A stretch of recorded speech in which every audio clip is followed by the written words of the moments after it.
Okay, so now you send me here. What a stupid intro is this? Sorry boss, I'll start over.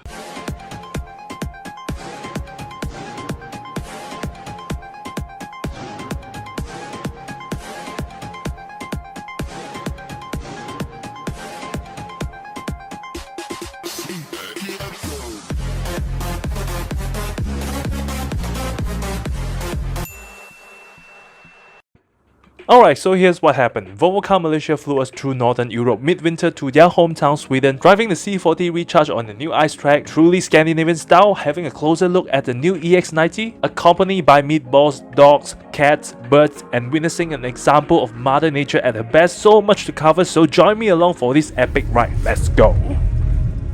You see, my driver is already here.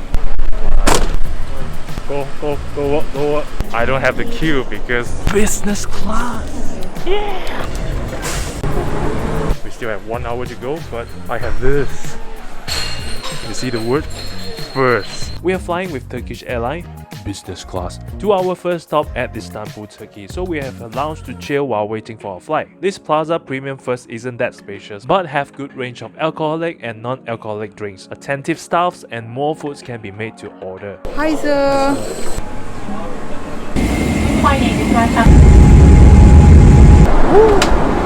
We got a PSP looking like device over here, and down below there's a USB port and a headphone jack port. 2 headphone jacks. This should be the more premium one. And this pouch, they are like soft, your eye mask, facial mist. That's refreshing. Body cream, lip balm, earplug. That's disgusting. Brush, and a toothpaste. I'm seated in the forward cabin of this older Boeing 777. I can lie flat comfortably, watch movie with the 15.4-inch touchscreen with my Turkish signature mint lemonade, some grilled shrimps appetizer, main course I think is grilled salmon, my favorite Turkish delights at dessert, and another fruit platter when you woke up. It's all very nice. They even give us free Wi-Fi access up to 1 GB. But there's always a but. The aircon is just so bad. Like there's no ventilation going on. Anyway, I'll go into the details on our TikTok, so go check it out. Welcome to Istanbul. And yeah, we have arrived at the second busiest airport in the world, Istanbul Airport. We have around 9 hours of flight layover, so we took the 3.5-hour sightseeing tour by Turkish Airlines. It's free, by the way. Jacob Abraham Merino. There. This will be the boss. It took about 1 hour to reach the city, and along the way we passed by places like Yetikul Fortress, Old Samatya Armenian District, Yeni Kapı Harbor, Eminönü District, and I even made a friend. I made a friend here, Labonia from Canada, Malaysia. Malaysia is very friendly. We made friends around the world. Always, I have a best friend from Malaysia. We went to university in Melbourne together, and I even went to his wedding in Palma. Wow. Yeah, very happy to meet another friend from Malaysia. Okay. Eminönü, this place is called, and we're gonna stop by here to check out some delicacies. Your choi po. Where are you from? Malaysia. Where from? What is made of? It's pomegranate. Pomegranate. Ah, okay. Pomegranate. Look at all the shape they came up with. Mushroom. Hey, bro. This will be the Golden Horse River that divides the continent. So that part is the Asian continent, and while we are residing here at the Europe continent. Shit?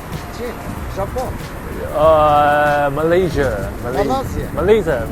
Our last stop is the Dolmabahce Palace, a beautiful European-style residence of the Ottoman Sultans of Bosphorus. Once beyond this gate, you will need to pay for entrance fee. Anyhow, we only have 20 minutes here, so not going in. We just chill with some cats and seagulls here, and then we headed back to the airport.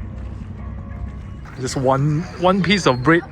It became a ritual. The Turkish Airlines Business Lounge was nothing short of spectacular. This huge open-air space with spacious seating options, self-serve buffet, live cooking stations, Turkish dessert showcase, golf simulator, and massive washroom for me to mimic Bruce Lee. There is more stuff, but I have to go.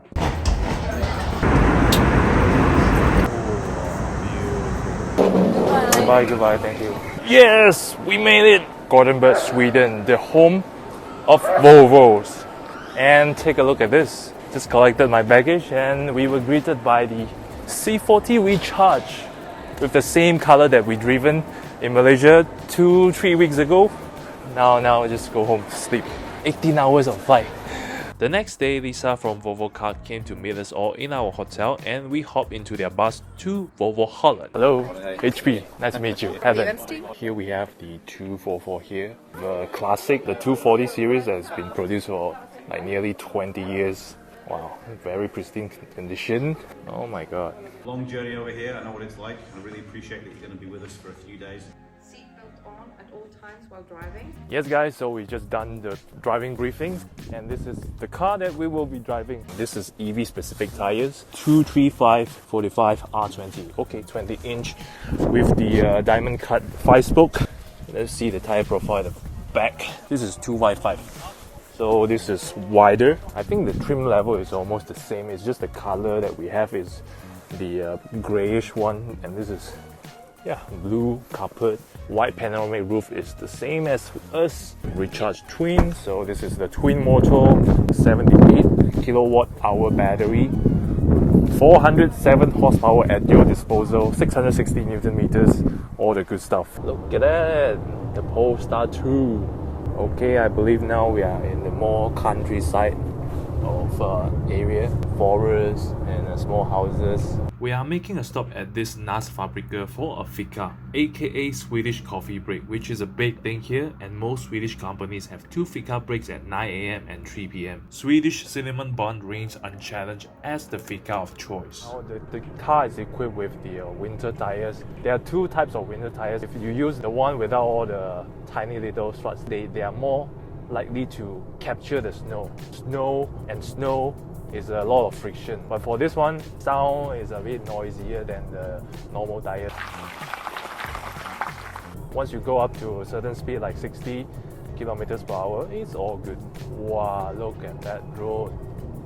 The SUV coupe styling may not be everyone's taste, but it's definitely here to stay, and I personally prefer this look over the XC40. It doesn't squeeze too much of its rear and compromising the headroom and visibility. Just comparing it side by side on how other brands are doing it, I'm sure you can tell the difference. I am 175 cm and seated perfectly fine at the rear, and the front grille delete, it's perfectly okay for me on whether they want to put it body color or just a normal black grille, because this is not like an iconic car. It just needs to look good, and it does. The 9-inch infotainment screen comes with Android Automotive, and its voice assistant has enough capabilities for you to stay out from touching the screen. Like the Google Maps, is not the Android Auto phone support kind of Google Maps, so it will take into account your battery levels and suggesting you charging stations along the route as well.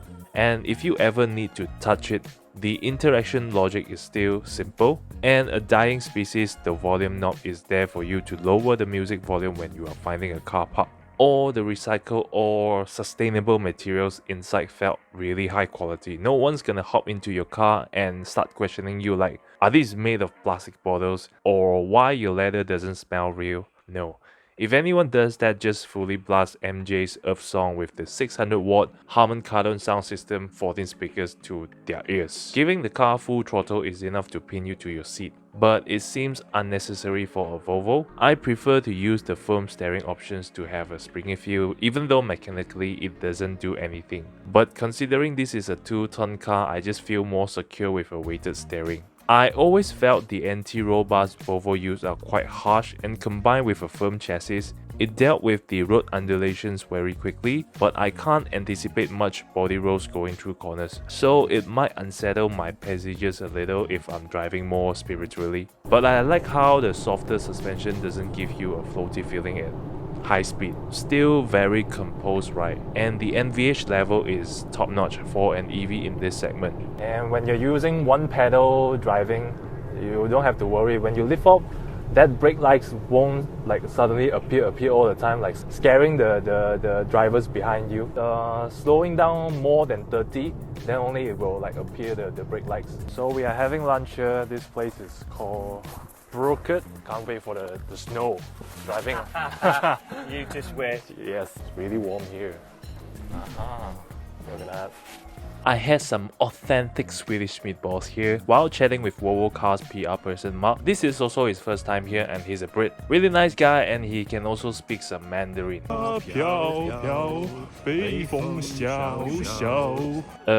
he can really speak Chinese. But anyway, back to the car. Now the front part is one thing I wanted to point out because I heard complaints about, wow, this, since you guys already take away the engine, why don't you make it more space, what the hell is this, blah blah blah, you know, stuff like that they complain. What some of them may not realize, this is a Volvo after all. Taking out the engine, that means they need to add a lot of reinforcement around this area, so that's the reason it takes so much of space.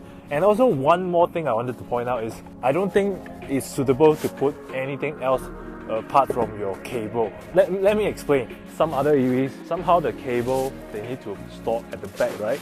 You know, under the boot.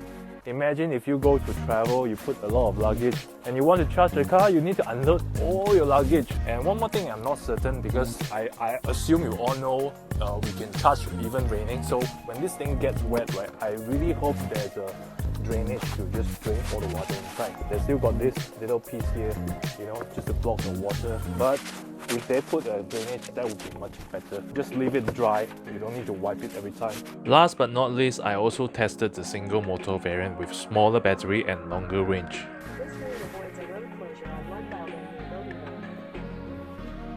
Yep guys, so we have switched differently. You can see the trim is already back to the Malaysian one. It's black, and this is actually a single motor variant, which is front wheel drive. Yeah, the way I remember the turning, you know, that effort or the steering ratio is a bit tighter for the all-wheel drive variant. I don't know why I felt like I need to turn more in this variant. It's weird. This could be due to these icy roads, so I get quite a bit of minor top steer. But disclaimer, for a person like me, first time driving a left-hand drive on right side of the road, it's rather intimidating, and I constantly adjust myself to keep turning the steering to the left, which I shouldn't. And this single motor variant doesn't help, so I guess I'll just stick with the dual motor. But if it's coming to Malaysia with a more affordable pricing, I think it's gonna be a big hit. Arrived back to Volvo Holland safely, okay? Go in and see what else. It was nothing else. So we headed back to our hotel, have a dinner nearby, and that's it. And why call it B1 when it's -1 is more cool, okay? Okay, let me just bring you guys tour around the room. This is 384 superior room. Just put the card in, everything just turns back on. Body size mirror with some storage box here, safety box, and then if you want food, you can just put it there like feet, nice. So the bathroom, wow, this door is like rock solid, man. Pretty basic, this one, okay. And the flushing power, even though I tried the big one, it's not strong, it's not like crazy strong. And you have a little brush here. F it, I don't want to give you any compartment. I just give you this tank. If you want to put some things, go ahead. Be careful with the temperature, it's a bit extreme. Love the tiles here used, and this metal foam strip here. Double bed, but there is a heater up front, this whole thing. Yeah, it's power. When you turn it a bit higher temperature, this thing will just heats up. But you're not allowed to open fully, but it's raining outside. You even got your own coffee machine and a lot of ports. So like 2 USB ports, and this one is the adapter type. Also one there, also one there. Yeah, of course you get extra charges stuff. You need to pay. So remember that. A quick room tour. But tomorrow we are no longer staying here. So yeah, this is the Radisson Hotel.